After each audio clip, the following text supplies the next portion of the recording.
আচ্ছা, এরকম ফ্রিজি আনম্যানেজেবল চুলে কি কখনো স্মুথনিং করা সম্ভব? তার জন্য ভিডিওটা শেষ পর্যন্ত দেখতে হবে। আমার এই মিষ্টি ক্লায়েন্ট চেয়েছিল কোনো ক্ষতি না করে তার হেয়ারটা যেন একটু স্মুথনিং একটু ম্যানেজেবল করে দেওয়া যায়, তাই আমি আমার সাধ্যমতো চেষ্টা করেছি।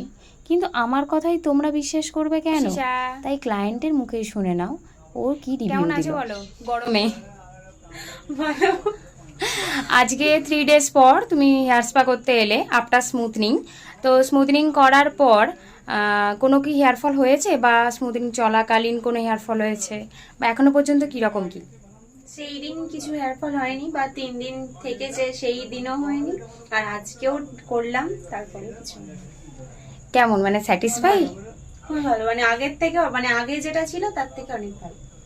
খুব মিষ্টি লাগছে। কোথা থেকে এসেছো? কানুপাট। আমতা কানপুর। কানপুর নয়, কানুপাট। কানুপাট। চলো টাটা।